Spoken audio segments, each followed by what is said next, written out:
ಆ ಟೀಚರಿಗೆ ಆ್ಯಕ್ಷನ್ ತೊಗೊಂಡಿದ್ದಾರೆ. ಈಗ ನಮ್ಮ ಮನೆಯಲ್ಲಿ ನಾವು ಕಸ ಹೊಡ್ಸಂಗಿಲ್ಲ. ಶಾಲಾ ಶಿಕ್ಷಣ ಇಲಾಖೆಯಲ್ಲಿ ಸರ್ಕಾರ ಒಂದು ಆದೇಶ ಹೊರಡಿಸಿದ್ದಾರೆ. ಆ ಆದೇಶದ ಪ್ರಕಾರ ಅನುದಾನಿತ ಶಾಲೆಗಳಲ್ಲಿ ಎಲ್ಲಿ 60%ಗಿಂತಲೂ ಕಡಿಮೆ ರಿಸಲ್ಟ್ ಇದ್ದಲ್ಲಿ ಆ ವಿಷಯದ ಶಿಕ್ಷಕರ ಮೇಲೆ ಇನ್ಕ್ರಿಮೆಂಟ್ ಹೆಲ್ಡಪ್ ಮಾಡಬೇಕು ಮತ್ತು 3 ವರ್ಷ ಆ್ಯಾವ್ರೇಜ್ ಆಗಿ ಆ ರಿಸಲ್ಟ್ 60%ಗಿಂತಲೂ ಕಡಿಮೆ ಇದ್ದರೆ ಅವ್ರಿಗೆ ಗ್ರಾಂಟ್ ಬಂದ್ ಮಾಡಬೇಕು ಮತ್ತು 5 ವರ್ಷದ ಆ್ಯಾವ್ರೇಜಲ್ಲಿ ಆ ಶಾಲೆಗೂ ಕೂಡ ಗ್ರಾಂಟ್ ಬಂದ್ ಮಾಡಬೇಕಂತಂದು ಆದೇಶ ಹೊರಡಿಸಿದ್ದಾರೆ. ಈ ಆದೇಶ ಸರ್ಕಾರ ಹಿಂತೆಗೆದುಕೊಳ್ಬೇಕು, ಇಲ್ಲಾಂದರೆ ನಾವು ಉಗ್ರವಾದಂಥ ಹೋರಾಟ ನಾವು ಮಾಡ್ತೀವಂತ ಈ ಸಂದರ್ಭದಲ್ಲಿ ಹೇಳ ಬಯಸ್ತಾ ಇದ್ದೇನೆ. ಇವತ್ತು ಶಾಲೆಗೆ ಖಾಲಿ ಇದ್ದಂಥ ಹುದ್ದೆಗಳನ್ನು This video is sponsored by Max Multi-Speciality Hospital, 24/7 emergency trauma and critical care center with advanced services located at Hagarga Circle, Ring Road, Gulbarga. कल्याण कर्नाटका का पहला मैट्रिमोनियल ऐप, यहाँ मिलेगा आपका परफेक्ट मैच. क्या आप अपने जीवन साथी की तलाश में हैं? Call now 08047363399. Download the Janta Matrimony app. ಶಿಕ್ಷಕರಿಗೆ ಕೊಡ್ತಾ ಇಲ್ಲ. ಅಲ್ಲಿ ನೇಮಕಾತಿ ಮಾಡಬೇಕಂದ್ರೆ ಕಳೆದ 15 ವರ್ಷದಿಂದ 2015ರಿಂದ ಇಲ್ಲಿವರೆಗೆ ಖಾಲಿ ಇದ್ದಂಥ ಹುದ್ದೆಗಳನ್ನು ತುಂಬಿಕೊಡ್ರಿ ಅಂತ ವಿನಂತಿ ಮಾಡಿದ್ರು ಕೂಡ ಆದೇಶ ಹೊರಡಿಸಿ ಈ ಒಳ ಮೀಸಲಾತಿಯ ಕಾರಣದಿಂದ ಅಲ್ಲಿ ಅಪಾಯಿಂಟ್ಮೆಂಟನ್ನು ಬಂದ್ ಮಾಡಿದ್ದಾರೆ ಅಥವಾ ಮಾಡ್ತಾ ಇಲ್ಲ. ದಯವಿಟ್ಟು ಸರ್ಕಾರ ಇದರ ಎಚ್ಚೆತ್ತುಕೊಳ್ಬೇಕು. ನೀವು ಶಿಕ್ಷಣ ಇಲಾಖೆಗೆ ವಿಶೇಷವಾಗಿ ಕಲ್ಯಾಣ ಕರ್ನಾಟಕ ಭಾಗಕ್ಕೆ ಈ ನಿಯಮವನ್ನು ತಾವು ದಯವಿಟ್ಟು ಸಡಿಲಗೊಳಿಸಿ ನೀವು ಅಪಾಯಿಂಟ್ಮೆಂಟ್ಸನ್ನು ಮಾಡಿ. ನಾವು ಒಳ ಮೀಸಲಾತಿ ನಾವು ಒಪ್ಕೊಳ್ತೀವಿ, ಒಳ ಮೀಸಲಾತಿ ಮಾಡಿರಿ. ಆದರೆ ಅದ್ರ ಕಾರಣದಿಂದ ನೀವು ಅಪಾಯಿಂಟ್ಮೆಂಟ್ ಮಾಡದೇ ಇರೋದ್ರಿಂದ ಈ ಥರ ರಿಸಲ್ಟ್ ಕಡಿಮೆ ಆಗುತ್ತೆ. ದಯವಿಟ್ಟು ಸರ್ಕಾರಕ್ಕೆ, ಮಧು ಬಂಗಾರಪ್ಪನವರಿಗೆ, ಸಿದ್ದರಾಮಯ್ಯ ಅವರಿಗೆ ನಾನು ವಿನಂತಿ ಮಾಡ್ತೀನಿ, ಕಲ್ಯಾಣ ಕರ್ನಾಟಕದಲ್ಲಿ ವಿಶೇಷವಾದಂಥ ಸ್ಥಾನಮಾನ 371J ಕೊಟ್ಟಿದ್ದೇವೆ. ಅಂದರೆ ಇವತ್ತು 371J ಕಲಮನ್ನು ಜಾರಿಗೊಂಡಿದೆ ನಮ್ಮ ಭಾಗಕ್ಕೆ. ಇಲ್ಲಿ ಫೈನಾನ್ಷಿಯಲ್ ಕನ್ಸ್ಟೆಂಟ್ ಯಾವುದೂ ಇಲ್ಲ. ಆ ಫೈನಾನ್ಷಿಯಲ್ ಕನ್ಸ್ಟೆಂಟ್ ಇಲ್ಲಿ ತರಕೂಡೋದು. ಆ ಕಾರಣಕ್ಕಾಗಿ ತಾವು ತಕ್ಷಣ ಅಪಾಯಿಂಟ್ಮೆಂಟನ್ನು ಇಲ್ಲಿ ಮಾಡಿಸ್ರಿ. ಏಡೆಡ್ ಇನ್ಸ್ಟಿಟ್ಯೂಷನ್ದವ್ರು ಅಷ್ಟೇ ಅಲ್ಲ, ಗೌರ್ಮೆಂಟ್ ಖಾಲಿ ಹುದ್ದೆ ಅಂತ ಹುದ್ದೆ ಭಾಳ ದೊಡ್ಡ ಪ್ರಮಾಣದಲ್ಲಿ ನಮ್ಮ ಭಾಗದಲ್ಲಿ ಹುದ್ದೆ ಖಾಲಿ ಇದ್ದಾವೆ. ಮತ್ತು ರಿಸಲ್ಟ್ ಕಡಿಮೆ ಆಗಲಿಲ್ಲ ಅಂದರೆ ಏನಾಗುತ್ತೆ? ಅದಕ್ಕೆ ಇದೇ ಕಾರಣ ಅಂತ ನಾನು ಹೇಳೋದಿಲ್ಲ. ಆದರೆ ಶಿಕ್ಷಕರಿಗೆ ಕೊಡಿ, ಅನುಕೂಲತೆ ಕೊಡಿ, ಆಮೇಲೆ ಅವರಿಗೂ ಕೆಲಸ ಮಾಡೋಕ್ಕೆ ಬಿಡಿ. ಇವತ್ತು ಮೊಟ್ಟೆ ತರಬೇಕು, ಹಾಲು ಕೊಡಬೇಕು, ಬಿಸಿ ಊಟ ಕೊಡಬೇಕು, ಬಾಳೆಹಣ್ಣು ತರಬೇಕು, ಚಕ್ಕಿ ಕೊಡಬೇಕು. ಜನಗಣತಿಯಲ್ಲಿ ನೀವೇ ಶಿಕ್ಷಕರು ಮಾಡಿ, ಒಳ ಮೀಸಲಾತಿಯ ಗಣತಿ ಕೂಡ ನೀವೇ ಮಾಡಿ. ಎಲ್ಲವನ್ನೂ ಸರ್ಕಾರ ಶಿಕ್ಷಕರ ಮೇಲೆ ಭಾರ ಹಾಕಿದರೆ ಪಾಠ ಯಾರು ಮಾಡೋರು?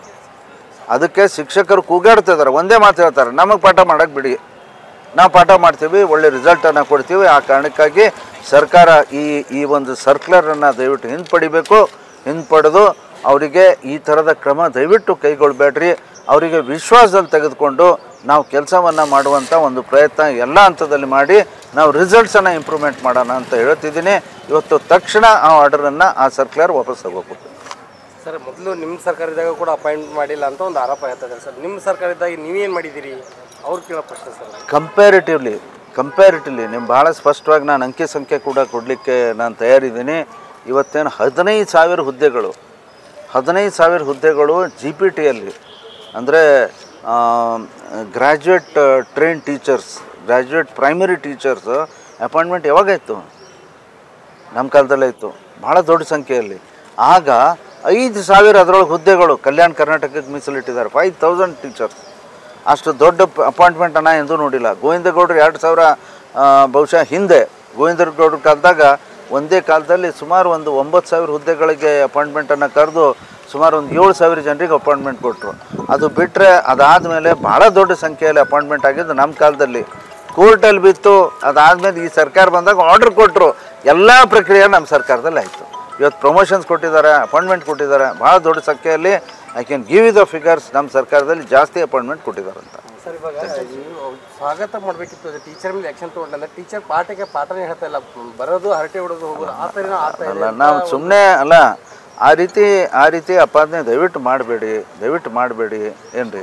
ಬೇರೆ ಬೇರೆ ಅನೇಕ ಕಾರಣಗಳಿದ್ದಾವೆ. ಯಾವುದೂ ಸವಲತ್ತಿಲ್ಲ ಅಲ್ಲಿ. ನಿಮ್ಗೆ ವಾತಾವರಣ ಇಷ್ಟು ಇದು ಅದ.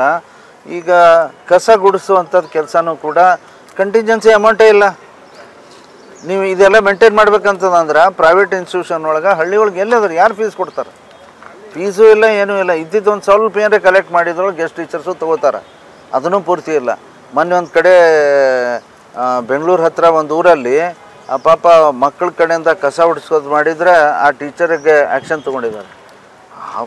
ಈಗ ನಮ್ಮ ಮನೇಲಿ ನಾವು ಕಸ ಹೊಡ್ಸಂಗಿಲ್ಲ, ಅದರ ಅರ್ಥ ಮಕ್ಕಳಿಗೆ ಇದು ಎಲ್ಲ ಕೆಲಸ ಹಚ್ಚಿರಿ ಅಂತ ಹೇಳಲ್ಲ. ನೀವೇನು ಮಾಡ್ತಿದ್ದೀರಿ? ಸರ್ಕಾರ ಕಂಟಿಂಜೆನ್ಸಿ ಅಮೌಂಟ್ ಕೊಡಿ, ಕನಿಷ್ಠ ಒಂದು ಅಟೆಂಡರ್ ಕೊಡಿ, ಒಂದು ಪ್ಯೂನ್ ಕೊಡಿ, ಒಂದು ಕ್ಲಾರ್ಕ್ ಕೊಡಿ ಶಾಲೆಗಳಲ್ಲಿ. ಅವೆಲ್ಲನೂ ನೀವು ಬ್ಯಾನ್ ಮಾಡ್ತೀರಿ, ಅವು ಕೊಡಲ್ಲ ಅಂತ ಹೇಳ್ತೀರಿ, ಮತ್ತು ಎಲ್ಲನೂ ಸರಿ ಆಗಬೇಕು, ಅವು ಉಳ್ಕಿದ್ದು ಎಲ್ಲ ಕೆಲಸ ಮಾಡಿ ಆಮೇಲೆ ಟೈಮ್ ಇದ್ರೆ ಓದಿಸ್ರಿ ಅಂತಂದ್ರೆ ರಿಸಲ್ಟ್ ಎಲ್ಲಿದು ಬರ್ತದೆ? ಇದು ಸರಿಯಲ್ಲ. ಸರ್, ಈಗ ಪ್ರಮುಖ ಅಂದರೆ ಈಗ ಈ ಬಾರಿ SSLCಯಲ್ಲಿ ಕಲಬುರಗಿ ಕೊನೆಯ ಸ್ಥಾನ ಪಡೆದಿದೆ. ಈಗ ಅದನ್ನು ಡೆವಲಪ್ಮೆಂಟ್ ಮಾಡಬೇಕಂತ ಯಾವ ರೀತಿ ಕ್ರಮ ಕೈಗೊಳ್ಬೇಕು ಸರ್? ಇದ್ರ ಬಗ್ಗೆ ಸಾಕಷ್ಟು ಸರ್ಕಾರ ಕೂಡ ಇದ್ರ ಬಗ್ಗೆ ಏನು ಮಾಡಬೇಕು ಅಂತಂದು. ಈಗ ಉದಾಹರಣೆಗಾಗಿ ಹೋದ ಸರ್ತಿ ಮರುಸಂಚನೆ ಮತ್ತು ಕಲಿಕಾಶ್ರೀ ಅಂತನ್ನುವಂಥ 2 ಪಠ್ಯಕ್ರಮಗಳನ್ನು ಅಳವಡಿಸ್ಕೊಂಡಿದ್ದಾರೆ. ಈ 2, 3, 4 ನೀವು ಬೇರೆ ಬೇರೆ ಕನ್ಫ್ಯೂಷನ್ ಬೇಡ, ನೀವು ಒಂದು ಯಾವ್ದು ಹೇಳ್ತೀರಿ ಹೇಳ್ರಿ, ಅದನ್ನು ಮಾಡೋಣ. ಹೀಗಾಗಿ ರಾಜ್ಯ ಅಂದ್ರೆ ಸರ್ಕಾರ ಜೂನ್ ತಿಂಗಳದಿಂದ ಏನು ಮಾಡ್ಬೇಕಂತ ಅನ್ನೋದು ಒಂದು ತಯಾರಿ ಮಾಡಿರಿ. ಅದರೊಳಗೆ ನಾವು ಕೂಡ ನಮ್ಮ ಸಲಹೆಗಳನ್ನು ಕೊಡ್ತೀವಿ, ಶಿಕ್ಷಕರ ಸಲಹೆಗಳನ್ನು ತೊಗೊರಿ. ಅಧಿಕಾರಿಗಳು ನೀವು ಬರೀ ಹೇರುವಂಥ ಕೆಲಸ ಮಾಡಬೇಡ್ರಿ, ಅವ್ರ ಕಡೆಯಿಂದ ಅಭಿಪ್ರಾಯ ತೊಗೊಂಡು ಏನು ಸರಿ ಮಾಡ್ತೀರಿ ಅಂತ ಕೇಳ್ರಿ, ಅವರು ಜವಾಬ್ದಾರ ಆಗ್ತಾರೆ. ಆ ಕೆಲಸವನ್ನು ಮಾಡೋಣ ಸರ್. Thank you sir.